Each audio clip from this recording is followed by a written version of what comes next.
where I, St. Hank, am stumbling through the underbrush along the path to Nirvana, and Peggy is able to tell me the name of every weed that I fall into. Yeah, I've been out here for a little while now. That's right. And along the way, she's also got a lot going on, folks. She's a certified hypnotherapist. Yes. There's a lot going on here, and she just won't brag about herself, so occasionally during breaks I will brag for her. And then the rest of the time I'll brag about myself, which won't take very long. We are very privileged to have our next guest on. She's somebody who is committed to something that might seem passive at first, but it's kind of sneakily powerful. And it's a segment that's going to be a regular segment on the podcast called The Guest Goddess. Yeah. Her name is Georgia Cammann. Everybody say hello to Georgia. Nice to be here. Hi, Georgia. She is a member of the healing community. She's a blogger. She is the first member of our community directory, which may come up later on. It's a way to get involved with the Soul Tribe, the Soul Food community. And she is an energetic cowgirl. And with that, I'll turn it over to Peggy. I am so happy to have you as my first guest goddess on here, Georgia. I'm privileged to say the least. I'm surrounded by great people here. Oh, thank you. Who I have a great deal of respect for. So your commitment, since our show today is about commitment, your commitment is to communication, to listening. Mm-hmm. Can you tell me a little bit about that? Yes, actually, I'm a healer first and foremost, and I'm schooled in the physics of energy as well as the spiritual aspect of it. And I realized early on that I was going to need to find out what my passion within that realm was. There's so many things a healer can work on. You could never run out of things, as you can imagine. You can study your whole life. Oh yeah. Keep learning, yeah. But it was time to get out and start doing it. And well, you've gotten out and started doing. You've been doing things for a long time. So I understand that you work with youth. I do. I work with women and youth, and I have always, for some reason, been drawn to young people, their creativity and their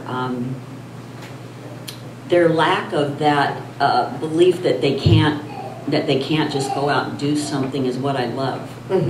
They're naturally think outside the box in a lot of ways, and especially in this current time, the youth are very, very tuned in.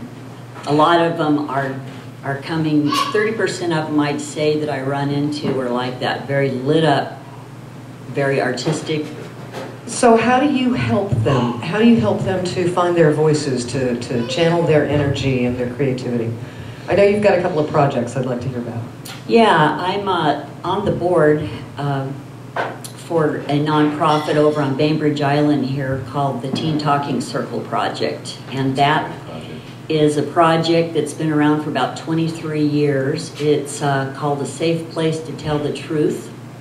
And I facilitate circles with teens where they can speak on anything they want to. And the focus is on listening. It's not on me giving advice or anything like that. It's on actually sitting and witnessing. And I first trained in that and thought, oh, this will be easy. I love young people. I got my head handed to me more than once as I realized I wasn't as good of a listener as I thought I was. Yeah. And I realized that there's an extreme art to listening, yeah, and that it's not about thinking about what you're going to say next or lists in your head or interrupting. It's about literally sitting and listening, and I saw the power of that on the people I worked with. And when I started to practice that through another nonprofit that I'm closely related with called Compassionate Listening, mm-hmm, that goes over to the Middle East and different places, yeah, around the world and practices this. And the woman who founded that is a very good friend of mine. And I saw the transformation of just literally being witness for mattering in this, yeah, world. Yeah. It's not about agreeing. It's not about interrupting. It's simply about listening. And so many people aren't heard. And finally, I decided to start working with 20-somethings because they've gone beyond the teen years and been able to get out in the world a little bit, college or beyond. And I find that there's a group of them that really aren't understood by the majority of people out there, and there's more and more of them showing up all the time. And so I realized that they need to be heard and witnessed. And I know Paragon, his comments really rang true with me, because I found out that actually just sitting and listening to somebody, truly listening, was an energetic way to literally, I've trained in energy for so long, and I'm very sensitive to the energy of the person I'm speaking with, and especially in their eyes, and I could literally see the energetics change on that person. It would crack the person open, and it would start to hold up a vision to them of who they were really here to be. So you're starting to work with these 20-somethings now, and you have a group, I understand, that's forming pretty soon. Can you tell me a little bit about that? Yes, I'm organized a rethink tank. A lot of things are being rethought outside the box, and as the liquid peg always, trying to be shoved into the square hole, I totally get that.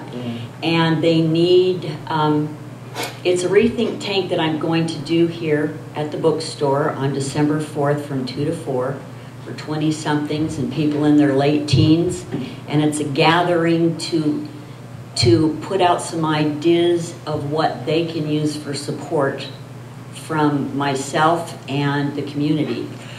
You and I have talked about that. There's some components that might be available for people in the community who want to become involved, such as myself. We've talked about mentoring. We've talked about what I call holding sacred space. If somebody wanted to become involved with that, I know you'll have December 4th, but then there'll be ongoing meetings. And this is a single meeting, but out of this meeting, I expect to get feedback and ideas from them. Okay. I can come up with ideas all day long, but they're the ones who need to have the say in that. And some of the things that I'll be suggesting are sacred circles, where they can speak like they did in the teen circles. Extremely powerful work. It's really powerful. Very powerful work. I want to jump in here for a couple reasons. One, because I have not heard my own voice for a while. And two, we're missing it. Because you brought us back to the teen talking circles. I've seen you work. For somebody who hasn't seen you work, what does that look like? We know there's talking, there's listening, there's teens, there's circles, and it can expand out. It's a very powerful thing, but just tell me, I'm a knothead.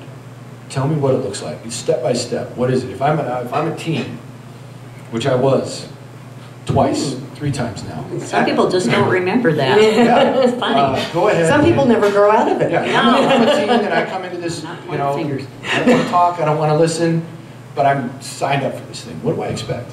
Well, what's it going to look like to me? Well, this is something I had to come to for my own personal growth. I've spent years and years researching and studying and training in this on different modalities, quite a few, and I finally came to the conclusion for myself that I had to step into who I was here to be and get clear on that before I could help them. And my way of doing it is using collectively anything that I know and have learned that feels in my gut like the right thing to use at the time, but it will always entail speaking. Sometimes it may look like I'm just talking, but there's energy work going on in the background. Sometimes it might be a hands-on type of thing. Sometimes it might be a creative endeavor to pull something out. Creativity is a great way to get ideas out, and as you were saying, it's like that drop in a lake where the ripples go out and you don't know where they go. I'm wondering though, Hank, is this still sounding a little bit woo-woo to you? I'm thinking it might be. I'm thinking about football. Okay, so if we can somehow bring this back. I walk in there.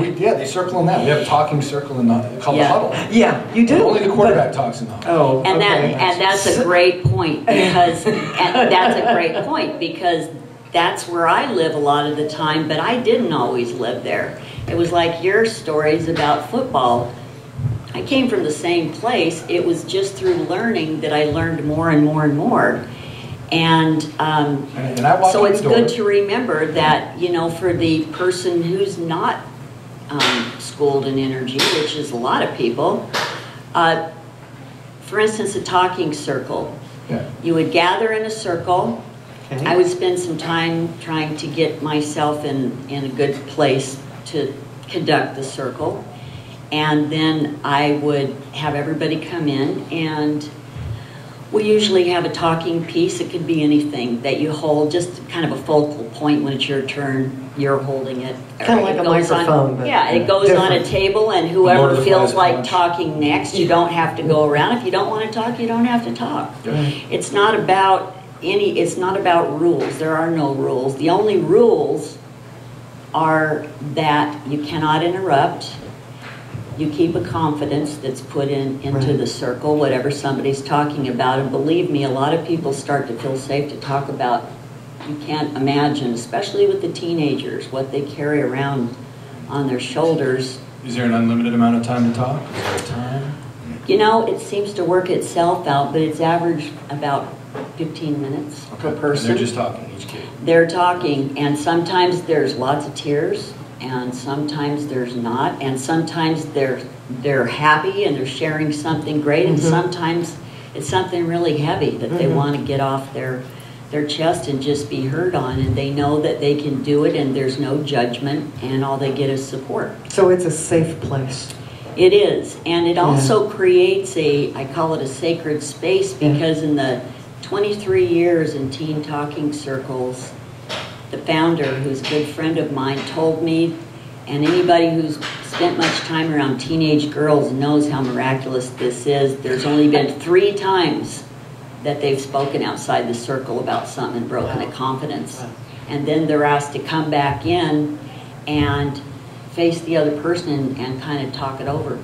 We have a process we go through. So they actually learn communication skills as well. They learn communication skills. And how to speak from their hearts. And while that one is talking, speaking from their heart, say there's 15 in the circle, what are the other 14 doing? They're listening. They're simply listening. They're not throwing in comments or anything like that. As the facilitator, I might mirror back to them what they just said to let them know that I heard what they said. Right. The other thing that this is huge for, and I know you'll understand this, Peggy, is it builds empathy. Yeah. It teaches them how to look through the eyes of someone else and how they're feeling, and that is the root of compassion. And a lot of kids at that age need to be taught that. They don't know that naturally. It's not a skill that we teach our children, and yet it's a skill that can be learned. And really, it's a lot of the work I do. good people can say some really hurtful things because they're not thinking about how that's going to land. Right. So it's great. It's great skill building for that. Yeah. And you have a blog. Yes, I do. What's that called? Where do we find it? It's on WordPress.com. It's Cammann, Cammann at WordPress.com. And I have a newsletter and a website. Okay, and in the blog, you got a ton of stories from your very amusing stories and some real heartfelt stories. Where can we find information about the teen talking circles? I know they're expanding out. They're based in Bainbridge. They're based in Bainbridge. Out Bainbridge. the suburb of Seattle. We're having our big fundraiser this next Sunday. They have a core group in Bainbridge. People have come from all over the world, actually, to take the facilitating training, to go back and facilitate in their own areas. And they're not necessarily under the umbrella of teen talking circles because simply they maintain control. They can only set standards for themselves. But if I wanted to go take a facilitator's training, how would I do that? What you would do is there's a Teen Talking Circle page on Facebook. Okay. And there's a website, www.teentalkingcircles.org. They also do retreats for women in Yelapa, Mexico that are very, very fun. Yeah. I want to bring us back to your work again for a little bit. I know this has all been about your work, but in terms of the Soul Food Tribe directory, can we find you on there, and how do we do that? Yes, you can. Just go to the directory and you can look under... How do I get to the directory? Well, www.soulfoodbooks.com. And click on directory. Yes, Directory, yeah. yes. Yeah, there'll be a button there with the, if you can make it out, it's kind of a blurry Buddha statue, where it says, "This is where we play the truth." Yep. Another one of Clint's great sayings. Yep. And there you go. You'll These find the circles are directory where we there. speak the truth. That's why I knew I was in the right spot. Yeah. And hear the truth. Yeah. The thing that's always attracted me to your work is the art of listening, which right now I'm finger painting at listening, but I'm trying to get better by hanging around with you. We all do it. It's like building muscles. You get better the more you practice. I've been doing it for over 25 years, and it's still a practice, yes. Very nice. All right, well, Georgia, thanks for joining us here. Thank at you. XXY. Thanks for having me. I Thank you appreciate so Look much, for her Georgia. work at GACammann.com. it. WordPress. WordPress.ok. Okay. WordPress. Yeah. Or And, www.innatureswisdom.com. innatureswisdom.com. That's my website. Or just Okay. find her on the directory. It's a way to join the... Yeah. Yeah. You may want to be a part of it too if you're a healer or a writer or some sort of a practitioner or a business. That it's a way to join the soul food community and reach out to our people. So, great. Thanks for having me. Thank you. Thanks so much, Georgia. Mhm.